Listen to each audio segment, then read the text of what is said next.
Orá! Hoje a gente vai mergulhar nas ideias de um livro bem conhecido, Nos Passos de Jesus. Vamos entender a visão de mundo que ele propõe. O livro Nos Passos de Jesus já começa com aquela pergunta que, vamos combinar, todo mundo já se fez em algum momento, né? Por que tanto sofrimento, tanto caos no mundo?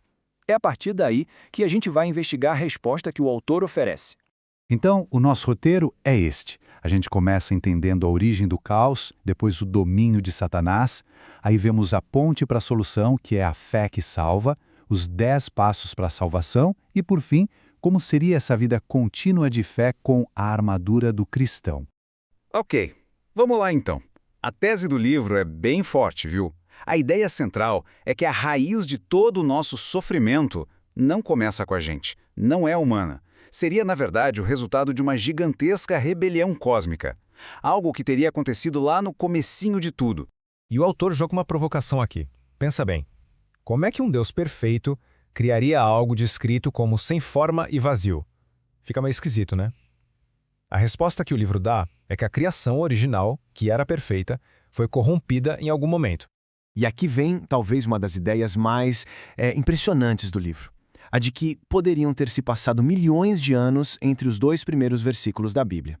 Nesse tempo todo, Lúcifer, que é descrito como um ser de uma beleza e sabedoria incríveis, teria se rebelado e caído dos céus. Essa queda, então, deu início ao grande conflito que, segundo a obra, define a nossa realidade até hoje.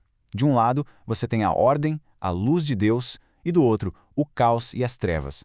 A humanidade, ao desobedecer, teria na prática escolhido o lado do caos, ficando debaixo dessa nova influência. Tá, mas e daí? Como é que essa batalha lá do início dos tempos afeta o nosso dia a dia?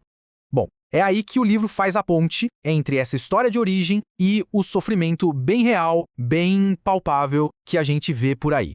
A afirmação aqui é categórica. Por trás do que a gente consegue ver, Satanás e seus anjos caídos seriam os verdadeiros agentes do caos. Uma espécie de força invisível, sabe? Que estaria atuando para bagunçar os rumos da humanidade. E o livro é bem específico nisso. Olha só, ele atribui diretamente a essas forças demoníacas uma série de coisas, desde doenças físicas até grandes conflitos entre países. É uma perspectiva que, no fim das contas, busca dar um nome, uma causa bem definida para o sofrimento que existe. Certo. Diante de um diagnóstico tão pesado, tão sombrio, qual seria a saída? O livro apresenta um único caminho, um princípio que funciona como uma ponte para a solução de tudo isso: a fé. Mas, calma, não é só acreditar que algo existe. Pelo que o autor descreve, a fé é muito mais uma força ativa, uma certeza que Deus mesmo colocaria no coração da pessoa. É o elemento-chave para se conectar com Deus e o canal por onde o poder dele atua. E essa ideia é o coração da coisa toda.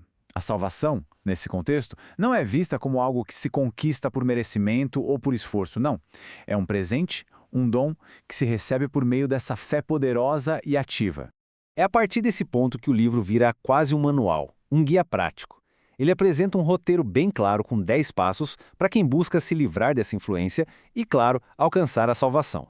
O caminho começa então com um compromisso total com Jesus e a participação em reuniões específicas de libertação. O terceiro passo, bem importante na obra, é buscar o que o autor chama de segunda bênção, que seria o batismo com o Espírito Santo, visto como uma espécie de revestimento de poder. Daí para frente, a jornada continua com a vida de santidade e a leitura diária da Bíblia, descrita como alimento espiritual.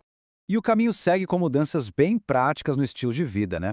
Coisas como se afastar de más companhias, o ato simbólico do batismo nas águas e também uma disciplina constante, tanto na parte financeira quanto na vida de oração.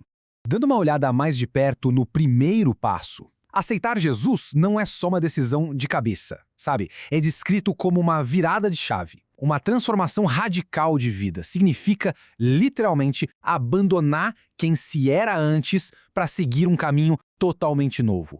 Agora, vamos pular para o 9º passo, o dízimo. Ele é apresentado como um teste crucial de fé. É um ato de reconhecimento de que, no fim das contas, tudo pertence a Deus e não a nós. Citando essa passagem bem conhecida de Malaquias, o livro argumenta que a fidelidade nos dízimos faz com que Deus, em troca, repreenda o que é chamado de espírito devorador, que seria uma força espiritual responsável por causar perdas, prejuízos e dificuldades financeiras. E aquela disciplina de ler a Bíblia todo dia, o quinto passo, amarra tudo e nos leva direto para o conceito final do livro: como um cristão deve viver num mundo que é, essencialmente, visto como um grande campo de batalha. Para fechar, vamos ver como o livro descreve a vida cristã no dia a dia. E olha, não é um passeio no parque. É apresentada como uma batalha espiritual constante, diária.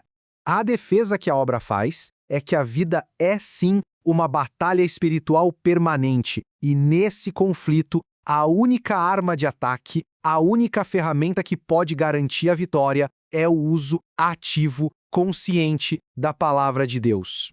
O modelo de combate que o livro propõe é bem direto. É quase um espelho de como Jesus lidou com a tentação lá no deserto, se apoiando unicamente na autoridade do que está escrito. De um lado, o engano e a acusação. Do outro, a resposta com a Escritura. Então, a conclusão do livro é que conhecer a Bíblia não é só para acumular conhecimento, não é um exercício intelectual. É para exercer a autoridade espiritual e se defender do mal no dia a dia. Essa visão de mundo, então, acaba redefinindo tudo. Nossas lutas pessoais, os acontecimentos globais, tudo passa a ser visto como a parte de uma grande guerra espiritual.